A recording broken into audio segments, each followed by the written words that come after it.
I've been talking about the new Teen Titans a lot on this channel recently, and if you've been following this channel, you'll know the story.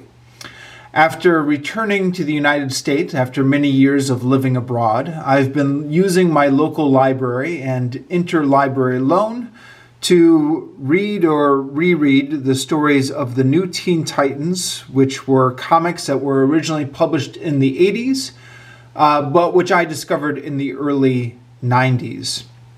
Now, as I've been reading through these new Teen Titans volumes, it's occurred to me that perhaps I should check out the original Teen Titans. So, the original Teen Titans. The original Teen Titans went through a few different iterations. They were originally published in the 1960s, which is considered the Silver Age of comics, hence the Silver Age Teen Titans. They eventually got canceled, and they were revived in the 1970s, which I think in comic book terminology is the Bronze Age.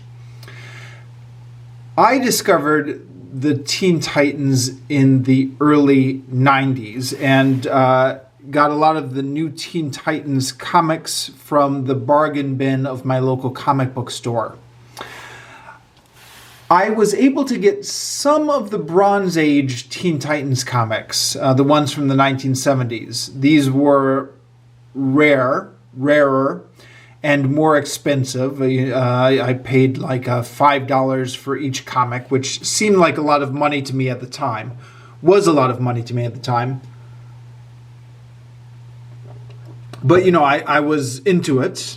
But I was not able to get any Silver Age Teen Titans comic. I got one, actually. And it wasn't actually from the Teen Titans comic book itself. It was Brave and the Bold from 1968, which was a crossover between Batman and the Teen Titans. And I believe I paid $10 for it because it was such an old comic. But that was the only Silver Age comic I was able to get my hands on for the Teen Titans. And my impression is that these collected editions, which are so popular nowadays, were not around in the early 90s. Now, correct me if I'm wrong. It could be that I was just missing them. But I don't remember these popping up until a bit later. But it's a bit later now, so I can get this out of the library and I can read these early Teen Titans issues from the mid-1960s. A few things maybe to set the stage. These issues are not very good. I think it's generally agreed that the early Teen Titans were not terribly good until Marv Wolfman and George Perez reinvented the franchise in the early 80s. And Silver Age comics in general are, by today's standards, not very sophisticated. So there was a difference in audience. These were, nowadays comics are aimed more at teenagers or adults. In the 1960s, these were aimed at children. And so these are children's comics written for a child's sensibilities. Do not really pay off reading for adults. Plus, I don't know, even accounting for the fact that they were written for children, the children's media in the 1960s just seems a lot less sophisticated than children's media today. I don't know what accounts for that. Maybe I'm biased. I don't know. But so they're not good comics in an objective sense, but they are interesting in a historical sense. And I have an interest in pop culture history, and I'm interested in retro stuff in that degree, even though I acknowledge that these issues are not very good. Now, one of the reasons that it's interesting to go back and read these Silver Age Titans books is that over time, the Teen Titans would acquire a larger supporting cast. And some of that supporting cast would eventually make their way into guest starring roles in the New Teen Titans. Now, I'm up to volume 6 here on the New Teen Titans, in which the supporting cast from the Silver Age and the Bronze Age really hasn't started appearing yet. But they will a bit later. So that was another reason I was interested to go back to the original Teen Titans, is to see these supporting cast, the history behind the supporting cast. That being said, they're not appearing in this volume yet. I guess maybe I'll have to get the Silver Age Volume 2 or Volume 3, or I'll see what I can track down in the future. But for this volume, we are just with the original Teen Titans, which is Robin, Wonder Girl, Flash, and Aqualad.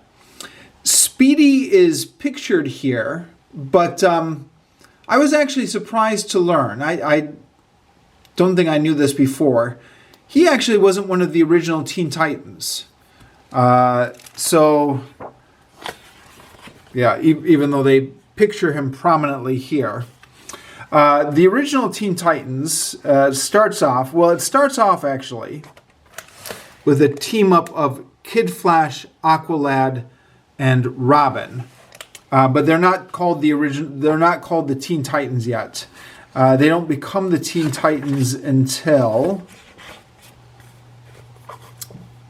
the next team up in Brave and the Bold. And here they are called the Teen Titans, and they are joined by Wonder Girl. Now, Wonder Girl, I believe, has somewhat of a convoluted history. I hope I'm getting this right. She was not originally a sidekick. She was similar to Superboy, in that she was supposed to represent the adventures of Wonder Woman when Wonder Woman was a girl.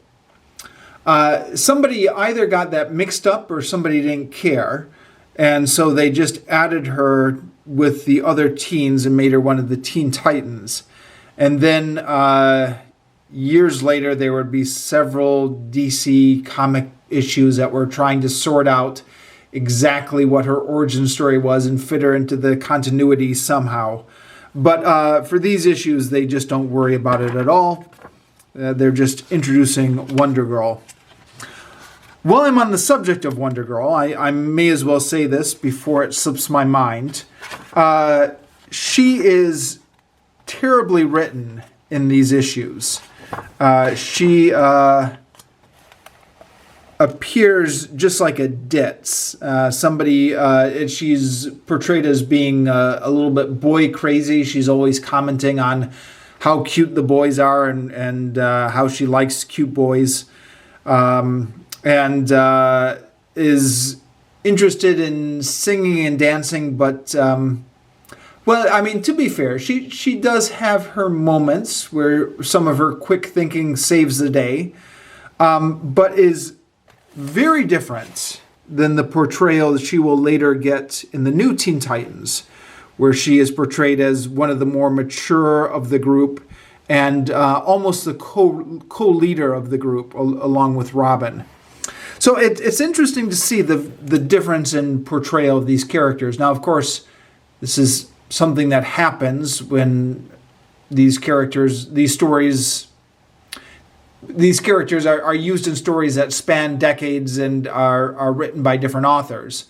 Although if you're inclined to obsess about continuity, like I sometimes am, I guess it does create the question of how in the world are these even the same characters? Well, I guess you could posit that the character grew over time, maybe. Anyways, Moving on from Wonder Girl. But yeah, somewhat surprisingly, Speedy wasn't one of the original Teen Titans, which I always thought he was one of the originals because Speedy is an established character at this time, right? I mean, Speedy goes all the way back to the 1950s, right? Or even before, maybe. I don't know. I'm sure it's all on Wikipedia. But according to Wikipedia, the fans kept asking for Speedy to join the team because it would make sense, right? And so he started appearing as a guest star. And here he is in one of these issues. I guess this is issue number 4.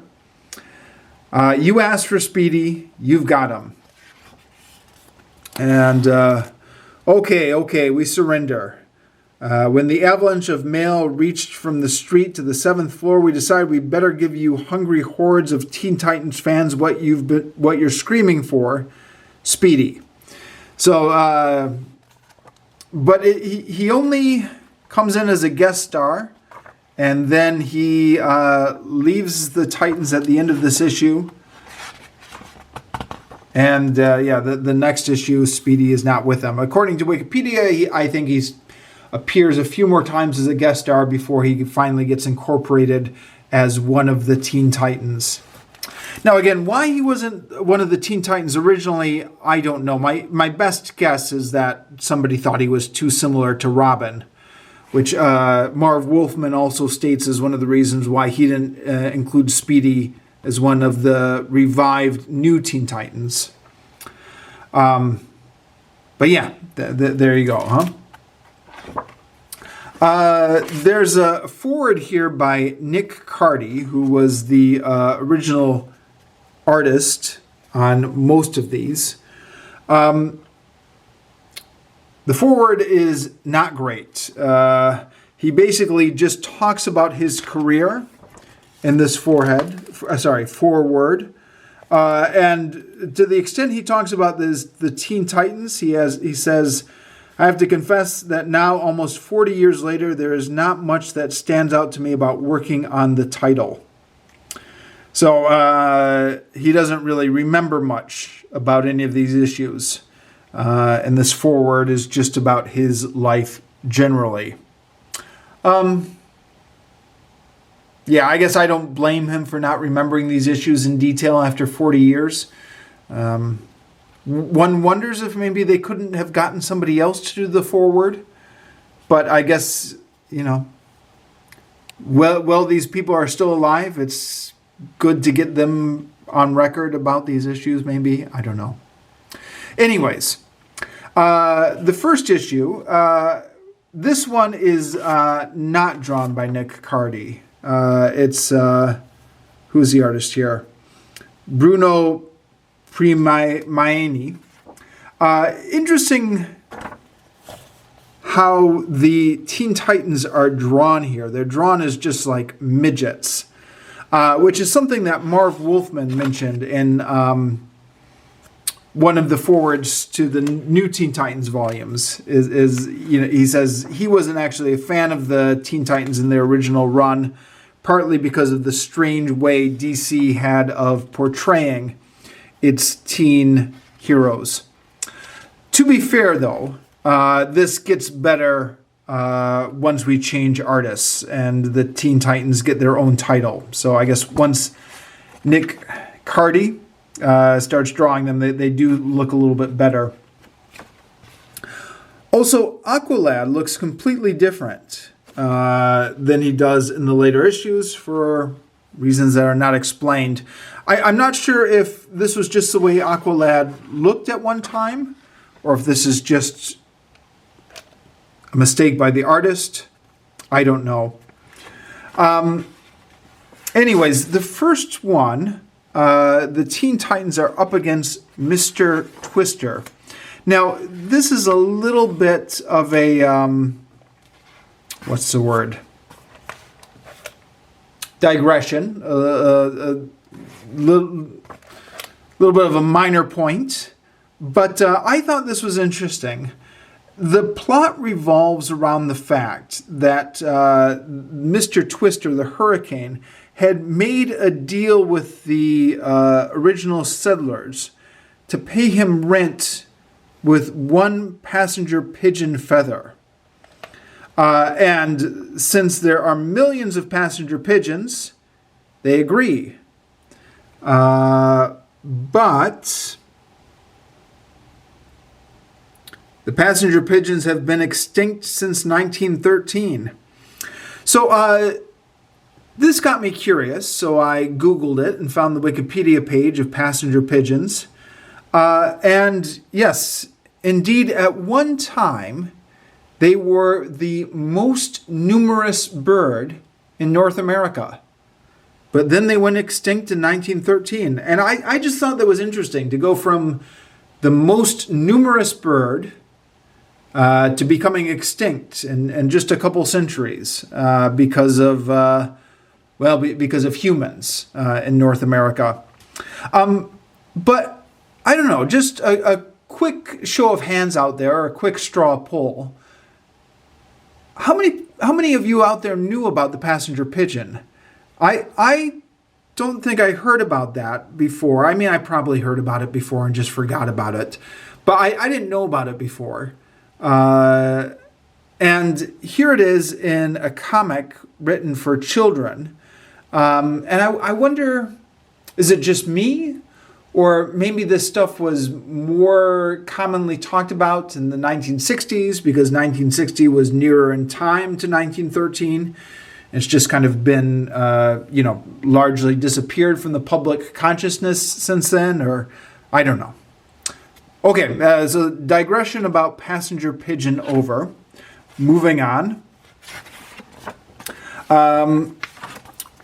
One of the interesting things about these comics is they're divided into sections.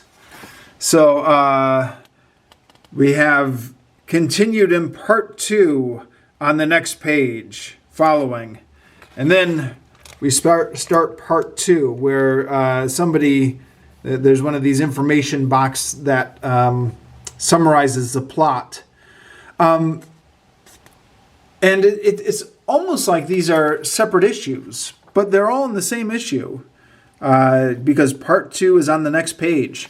And all these issues are like that. I guess that at one time was just the way comics were written. Maybe because these were written for children and they would take a nap in between. Continued in part 3 on the next page. And then we go to part 3. It's a little bit annoying when you're trying to read through them in one sitting and you keep getting to like these breaks. But yeah, I guess you think of it like chapters in a book, maybe.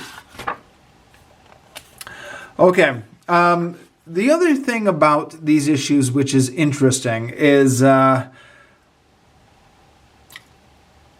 all the references to 1960s pop culture and all the teenage slang that's in them. And I mentioned at the beginning of this video that I did have one, when I was collecting comics in the early 90s, I did manage to get my hands on one Teen Titans crossover from 1968. And that's something I remember from that. I no longer have that in my possession. I got rid of that when I got rid of all my comics. But that's one thing I remember about it is it was using a lot of teen slang and pop cultural references, John Lennon and the Beatles and stuff like that. These stories are the same way. They have the Teen Titans.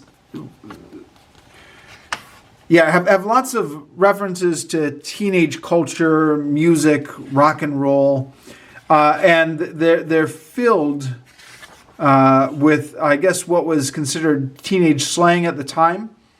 Now you wonder how much of this is what teenagers really sounded like in the 1960s, and how much of this is middle-aged comic book writers trying to imitate teenage slang.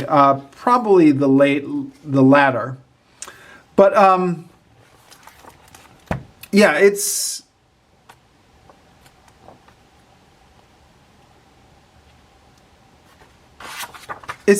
interesting. This issue here, when they're researching that, when they're the one about the high school dropouts is one of the most obvious ones, where it's just loaded with, I guess, what was the slang at the time. So he says, like, cool one, be old Ding Dong's guest. We won't want you to lose anything. Check, boys. Grab this nosy cat, laddios. You're hitting the wrong note, Ding Dong. And don't you know a Teen Titan gets mad when you ruffle his cool? I dig you the most, Robin O. You're the real trouble on wheels. But that should tire your fightin' jive. Etc. That kind of lingo is all through these issues.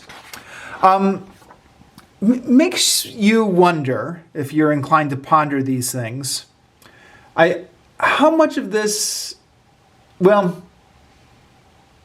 if the Teen Titans were being written nowadays, and for all I know, maybe they are still in print nowadays. I've lost track of whether they currently have a comic out or not.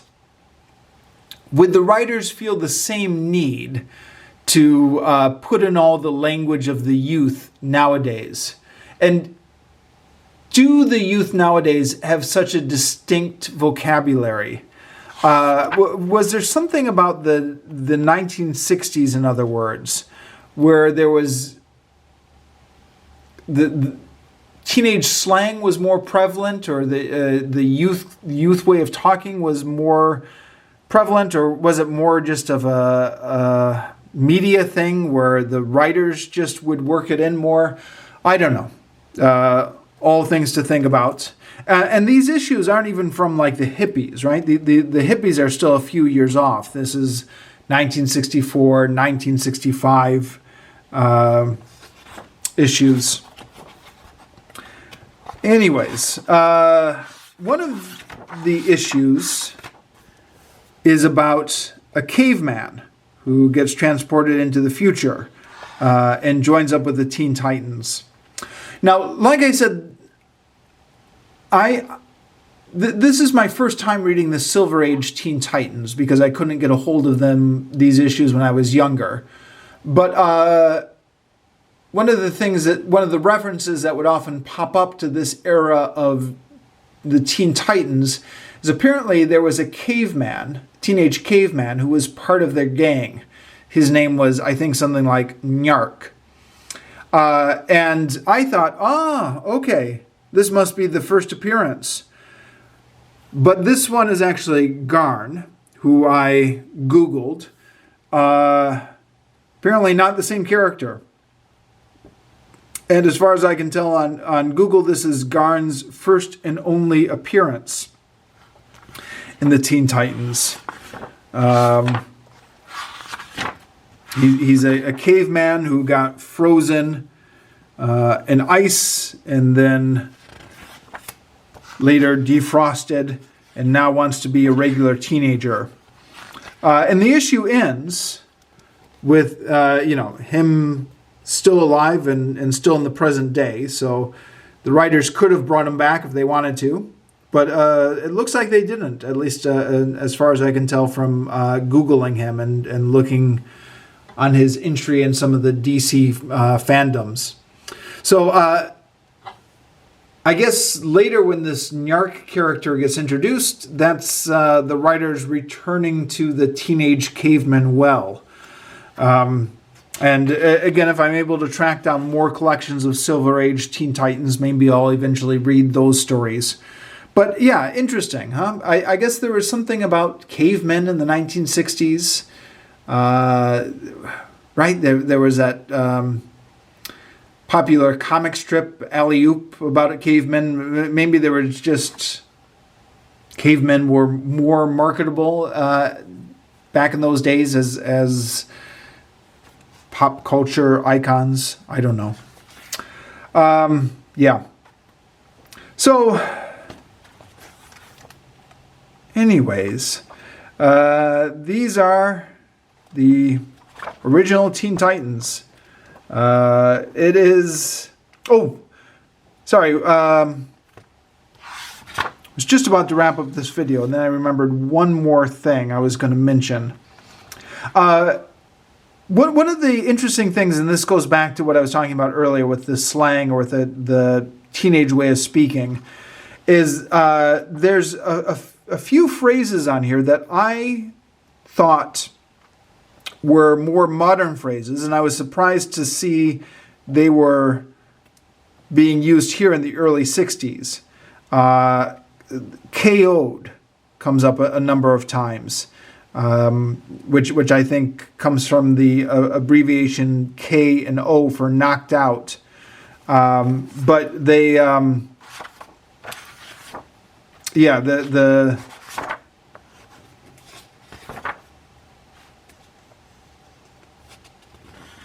yeah, where is it? Looking for an example of KO being used. Can't find it at the moment. Anyways, that's in here a lot. And at one point, I don't remember where this was, but Robin says something like, well, you know, as the saying goes, you ain't seen nothing yet. And I associated You Ain't Seen Nothing Yet with a song from the 1970s, which was, you know, like 10 years after these issues came out. So it was surprising for me to learn that it was actually a popular saying way before the song came out. Now, I Googled it and was trying to figure out what is the origin of You Ain't Seen Nothing Yet, like where does that originally come from? And couldn't find anything. I mean, I didn't spend very long trying, but all the obvious Google stuff just went back to that song, and the Wikipedia page for the song didn't have anything about the origins of that phrase. And there was a couple other phrases like that where I associated those phrases with songs that came out a few years after these issues did, and didn't even realize they had been popular phrases before the songs came out. And with apologies, I can't remember exactly what those phrases were. I just remember having that feeling a couple times as I was reading through these issues. All right. Anyways, I think I've said everything I want to say, so I'll finish off here. I may try and track down more collections of the Silver Age Teen Titans. I'll see what else my library has in stock. But for now, that's all. Thank you very much, BookTube, and I will see you next time.